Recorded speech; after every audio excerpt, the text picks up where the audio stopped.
नमस्कार, मैं हूं आपके साथ जया कौशिक त्रिवेदी और मेरे साथ है अदिति राजपूत। सबसे पहले बात करते हैं बिहार में जो चुनाव प्रक्रिया शुरू हो गई है उसी की। यहां के दो धड़ों की सियासत काफी गरमाई हुई है और सबसे ज्यादा खींचतान इस वक्त एनडीए में देखने को मिल रही है, क्योंकि एलजेपी ने बिहार में एनडीए से अलग होकर अकेले दम पर चुनाव लड़ने का फैसला ले लिया है। और सबसे ज्यादा चुनौती जो है अब नीतीश कुमार को एनडीए से झेलनी पड़ रही है विपक्ष के अलावा, और एलजेपी अब जेडीयू के खिलाफ अपने उम्मीदवार उतार रही है। वहीं आज बीजेपी और जेडीयू के बीच सीट बंटवारे पर भी अब फैसला होना है और औपचारिक ऐलान एक तरह से हो जाएगा आज। तो इस पूरे घमासान के बीच हमारे सहयोगी उमा शंकर सिंह ने बात की है लोक जनशक्ति पार्टी के अध्यक्ष चिराग पासवान से। चिराग पासवान आरोप लगा रहे हैं कि नीतीश कुमार सहयोगियों की नहीं सुनते हैं और उनके साथ मजबूरी में रहना पड़ रहा था। एलजेपी ने बिहार चुनाव में अकेले जाने का फैसला किया है। हालांकि बीजेपी का साथ बना रहेगा, लेकिन जेडीयू के खिलाफ एक एक सीट पर उम्मीदवार देंगे। हमारे साथ हैं चिराग पासवान। आपका जो एक पहले से एक रणनीति था कि किस तरह से बिहार में अपनी पार्टी को तवज्जो देना है, एक नया जगह बनाना है, ये उसी रणनीति का हिस्सा है या इसके जरिए आप चाहते हैं कि जेडीयू को कम से कम सीट मिले और बीजेपी के साथ आपके रिश्ते ज्यादा मजबूती से पनपे? देखिए, दोनों में से कोई भी रणनीति नहीं है। पार्टी डेफिनेटली यस, पार्टी का अध्यक्ष हूं। चाहत मेरी जरूर है कि मेरी पार्टी भी आगे बढ़े, पर उससे ज्यादा जो आइडियोलॉजी है मेरी पार्टी की, जो मेरी पार्टी की जो नीति है और जो पिछले लगभग साल भर से ज्यादा मेहनत करके हम लोगों ने बिहार फर्स्ट बिहारी फर्स्ट का जो विजन डॉक्यूमेंट हम लोगों ने तैयार किया है, मैं चाहता हूं कि उसको इनकॉर्पोरेट सरकार के एजेंडे में जरूर किया जाए। मेरे लिए आज की तारीख में चिंता का विषय जरूर है कि भैया मौजूदा सरकार में कहा जाता है कि भैया लोक जनशक्ति पार्टी भी उस सरकार का हिस्सा है, पर मौजूदा मुख्यमंत्री अपने एजेंडे पे काम कर रहे हैं और वो एक ऐसे एजेंडे पे काम कर रहे हैं जो कि 2015 में महागठबंधन के साथ उन्होंने मिलकर बनाया था। सात निश्चय अगर आप कार्यक्रम की बात करें तो वो जनता दल यूनाइटेड, कांग्रेस और राजद से के द्वारा बनाया गया एजेंडा था। तो उसमें मेरा एजेंडा कहां, मेरी पार्टी की बातें कहां? तो मैं चाहता हूं कि बिहार फर्स्ट बिहारी फर्स्ट को भी इनकॉर्पोरेट किया। एक बात गले नहीं उतरती है कि 5 साल तक आप लोग साथ रहे, पहले भी साथ रहा है आपका, लेकिन खासतौर पे अगर इस सरकार में साथ की बात करें तो तब तक आपको समझ में नहीं आया, लेकिन चुनाव के एन पहले कुछ महीनों पहले आपने अपने आप को ज्यादा अग्रेशन के साथ पेश करना शुरू किया मुख्यमंत्री नीतीश कुमार के खिलाफ। तो ये सब एक चुनावी रणनीति है या वाकई में आपके पास ऐसी कोई रणनीति है जिसके जरिए आप एक मेन स्पेस जो बिहार पॉलिटिक्स है वो लेना चाहते हैं? देखिए, मैं एक बात को मैं स्पष्ट कर दूं, लोक जनशक्ति पार्टी ने कभी भी जनता दल यूनाइटेड के साथ मिलकर विधानसभा का चुनाव नहीं लड़ा। हम लोगों का एक मजबूरी वर्ष एक हम लोग का एसोसिएशन हुआ जब 2017 में माननीय मुख्यमंत्री रातों रात महागठबंधन छोड़कर वो हमारे एनडीए गठबंधन का हिस्सा बने और पुनः वो इस गठबंधन में आकर मुख्यमंत्री बन गए। उसी वक्त पहली बार लोक जनशक्ति पार्टी और जनता दल यूनाइटेड का एक अलायंस हुआ, जो कि भारतीय जनता पार्टी द्वारा ही था, क्योंकि उन दोनों के बीच में मिलन हुआ और क्योंकि हम लोग का अलायंस भारतीय जनता पार्टी के साथ था तो मजबूरी वर्ष संजोग वर्ष हम लोग भी उस अलायंस का हम लोग हिस्सा बने। जहां तक मेरी बात है, 2013 में जब से मैं सक्रिय राजनीति में आया हूं तब से लेकर अभी तक मैं नीतीश जी के खिलाफ ही मेरी राजनीति की शुरुआत हुई है। 2014 का मैं उदाहरण दूंगा, उस वक्त भी लोक जनशक्ति पार्टी या मेरे पास एक विकल्प था। हम लोग चाहते तो हम लोग नीतीश जी के साथ भी हम लोग जा सकते थे। जब नीतीश जी हमारे आज के प्रधानमंत्री आदरणीय नरेंद्र मोदी जी के नाम पर ही गठबंधन से अलग होकर वैकल्पिक गठबंधन में गए थे, उस वक्त लोक जनशक्ति पार्टी के पास दोनों विकल्प मौजूद थे। या तो हम लोग आज के प्रधानमंत्री जी के साथ जा सकते थे या मौजूदा मुख्यमंत्री जो उस वक्त गठबंधन से अलग हुए थे उनके साथ जा सकते थे। निर्णय हम लोगों ने प्रधानमंत्री जी के साथ रहने का 2014 में भी लिया था, वही निर्णय हम लोग का आज भी है। मेरा अलायंस, मेरा गठबंधन और मेरा समर्पण हमारे प्रधानमंत्री जी के लिए आज भी उतना ही है। लेकिन आपका और बीजेपी का रिश्ता इतना मजबूत है तो क्या बीजेपी की तरफ से कोई ये दबाव नहीं है कि नहीं जेडीयू को भी साथ लेके चलना है और आपको जेडीयू के खिलाफ उम्मीदवार उतारने का आपका फैसला गलत है? ऐसा कोई दबाव बीजेपी की तरफ से नहीं है? देखिए, ऐसा दबाव मुझे नहीं लगता कि जब अलग अलग राजनीतिक दल हैं तो मुझे नहीं लगता कि उचित भी होगा, और बीजेपी ने भी इसको बहुत खूबसूरती से समझा।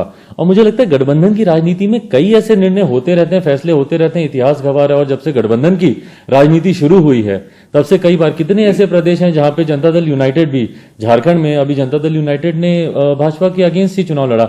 हम लोगों ने मणिपुर में भाजपा के अगेंस्ट चुनाव लड़ा था, पर आज की तारीख में हमारे विधायक उन्हीं की सरकार में वहां पे मंत्री भी हैं। जब एक कुनवाले के साथ चलते हैं जिसको एनडीए बोलते हैं, जिसमें आपके पिताजी भी केंद्रीय मंत्री हैं और जेडीयू भी उस एनडीए का हिस्सा है, तो दिल्ली में तो साथ साथ और बिहार में जो है जो कि आपकी तरफ से एक नारा दिया गया है कि मोदी से बैर नहीं और नीतीश तेरी खैर नहीं, तो ये क्या है? ये मतलब एक पॉलिटिकल अपॉर्चुनिज्म नहीं है तो क्या है?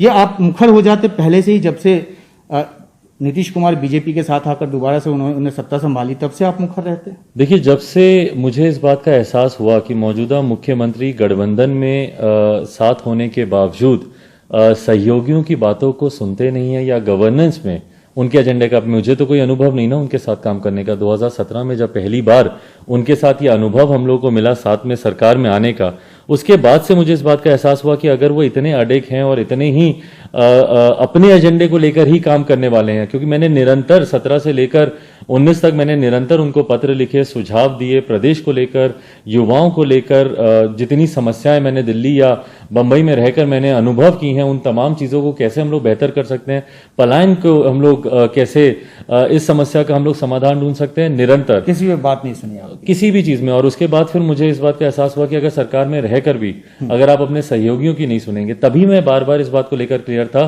कि अगर ये गठबंधन आगे बढ़ेगा तो पहले साझा न्यूनतम कार्यक्रम बनना जरूरी है।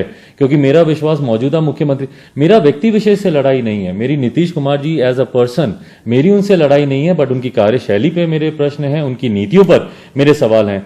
7 निश्चय आपने बनाया, पर आज आप धरातल पर देखिए 7 निश्चय का क्या हाल है, क्या हुआ, और उसके बाद आप 7 निश्चय पार्ट 2 अनाउंस कर देते हैं बिना सहयोगियों से पूछे। 143 एक सीट पे जहां भी जेडीयू लड़ेगी वहां कैंडिडेट देंगे? 100% यस, 100%। ना सिर्फ मैं वहां पे कैंडिडेट दूंगा, बल्कि इस बात को सुनिश्चित भी किया जाएगा कि जनता दल यूनाइटेड का हर एक प्रत्याशी की जीत वहां से नहीं हो पाए। क्योंकि अगर हर एक वोट, और इस बात को अभी मैंने ट्वीट भी किया है कि हर एक वोट जो आप जनता दल यूनाइटेड के प्रत्याशियों को देंगे, इसका मतलब आप भविष्य में अपने बच्चों के लिए पलायन के दरवाजे खोल रहे हैं। सिनेरियो फिर क्या होगा अगर आपको जेडीयू की जरूरत पड़ेगी? आपको बीजेपी को जेडीयू की जरूरत तो पड़ेगी सरकार बनाने के लिए, तो उस समय क्या फिर जेडीयू के पास आप जाएंगे या आप कहेंगे नहीं जेडीयू सरकार में आती है तो मैं? देखिए, लोक जनशक्ति पार्टी ने हमेशा प्री पोल हम लोगों ने अलायंस किया है। मैंने कभी भी भविष्य में सरकार कैसे बने उसके लिए हम लोग अलायंस करें। लोक जनशक्ति पार्टी ने 20 साल के अपने इतिहास में आज तक कभी ऐसा नहीं किया। 2000 से पार्टी जब से बनी है तब से लेकर आज तक प्री पोल हम लोग अलायंस करते हैं। हम लोग का क्लियर होता है कि भैया हम लोग किसके साथ जा रहे हैं। कल को किसी की सरकार बनानी है इसलिए पोस्ट पोल अलायंस कर लें, ये हम लोगों ने नहीं किया। कल की अगर आप मेरी प्रेस विज्ञप्ति भी अगर आप देखें, जब संसदीय बोर्ड की जब बैठक हुई उसके बाद भी पूरी तरीके से स्पष्ट रूप से हम लोगों ने कहा है कि लोक जनशक्ति पार्टी का जीता हुआ हर एक विधायक भाजपा के नेतृत्व में सरकार बनाने में पूरी मदद करेगा। जेडीयू की जरूरत पड़ती है तो आप जेडीयू का साथ लेंगे या जेडीयू का साथ देंगे या नहीं देंगे पोस्ट पोल सिनेरियो? मेरा विश्वास को डगमगाने का प्रयास ना करें। मेरा विश्वास है कि जनता दल भारतीय जनता पार्टी और लोक जनशक्ति पार्टी हम दोनों मिलकर परिणामों के बाद 10 नवंबर को जब आएंगे सरकार बनेगी, और वो सरकार सही मायनों में डबल इंजन की सरकार होगी। केंद्र में भी भाजपा के नेतृत्व में सरकार, बिहार में भी भाजपा के नेतृत्व में। एक आखिरी सवाल की, आपने 143 सीटों पे उम्मीदवार खड़े करने का मन बना लिया है, फैसला कर लिया है। बीजेपी 120 सीट के आसपास लड़ने जा रही है, जो वहां से खबरें निकलकर सामने आ रही है। ये 20 सीटों पे भी क्या बीजेपी के खिलाफ भी उम्मीदवार देंगे या बीजेपी के एक भी कैंडिडेट के खिलाफ आप एक भी उम्मीदवार नहीं देंगे? देखिए, पहले तो इनकी औपचारिक सीट शेयरिंग की घोषणा एक बार हो जाएगी, कौन कितनी सीटों पर चुनाव लड़ रहा है। यकीनन यस, 100% जनता दल यूनाइटेड के जितने भी प्रत्याशी होंगे, हर एक प्रत्याशी के सामने लोक जनशक्ति पार्टी का एक मजबूत प्रत्याशी। और लोकतंत्र की खूबसूरती भी है, विकल्प। अभी तक विकल्पहीनता थी, तो इसीलिए मुख्यमंत्री बार बार 15 सालों से मुख्यमंत्री बनते आ रहे थे। तो पार्टी लोक जनशक्ति पार्टी एक विकल्प के तौर पर, एक मजबूत विकल्प के तौर पर अपने प्रत्याशी को जरूर हर एक जगह देगी। बट हाँ, कुछ ऐसी सीटें अगर कोई ऐसी परिस्थिति बनती है, मान लीजिए जो हमारे सिटिंग विधायक हैं जो पिछले 5 साल से पुनः मेहनत कर रहे हैं, ऐसी सीटें अगर भारतीय जनता पार्टी के साथ जाती हैं या उनके वहां से प्रत्याशी उतरते हैं, तो जरूर कुछ एक ऐसी चुनिंदा सीटों पर जरूर फ्रेंडली फाइट हो सकती है। आप भी देंगे वहां पे बीजेपी के खिलाफ उम्मीदवार? जरूर कुछ ऐसी सीटों पर फ्रेंडली फाइट हो सकती है जहां पे अगर हमारी सिटिंग है और वहां पे अगर भाजपा के लोग हैं तो जरूर हो सकती है। एक आखिरी सवाल, सबसे बड़ा आरोप आप पे ये लग रहा है कि आपने बीजेपी को फायदा पहुंचाने के लिए रास्ता अलग किया है और बाद में फिर आप जेडीयू के साथ आ जाएंगे पोस्ट पोल सिनेरियो। ये आरोप आप पे सबसे बड़ा लग रहा है? ये आरोप नहीं है, मैं तो चाहता हूं कि भाई भाजपा की सरकार बने।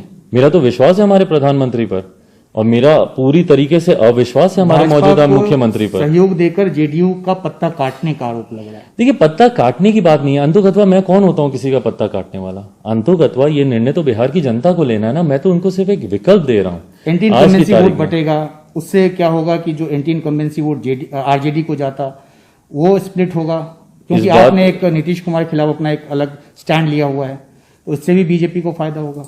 देखिए, एंटी इनकम्बेंसी वोट की ही बात नहीं है। आज की तारीख में बहुत से ऐसे लोग हैं जो कि विकल्प नहीं होने की वजह से शायद मतदान ही नहीं करते हैं, जो शायद दोनों गठबंधन में से किसी गठबंधन की तरफ नहीं जाना चाहते हैं। तो अगर, और डेमोक्रेसी में मैं बार बार कहता हूं, लोकतंत्र की खूबसूरती यही है कि जितने और स्वर आए, जितने और विचार आए, जनता को फिर डिसाइड करने दीजिए ना किसके साथ जाना है। Thank you. तो चिराग पासवान जिन्होंने बिल्कुल ही खुलकर बताया कि क्या उनकी पॉलिटिक्स है और किस तरह से बिहार में बिहार फर्स्ट, बिहारी फर्स्ट का नारा देकर वो एक नया स्पेस ही नहीं बल्कि बिहार की राजनीति को एक नई दिशा देना चाहते हैं। लेकिन अब चुनाव के नतीजे ये बताएंगे कि ये अपनी कोशिशों में किस हद तक कामयाब हो पाते हैं और क्या बिहार को एक ज्यादा मजबूत विकल्प के तौर पे, एक नई पार्टी के तौर पे एलजेपी को पेश कर पाते हैं या नहीं। दिल्ली से उमाशंकर सिंह, एनडीटीवी इंडिया।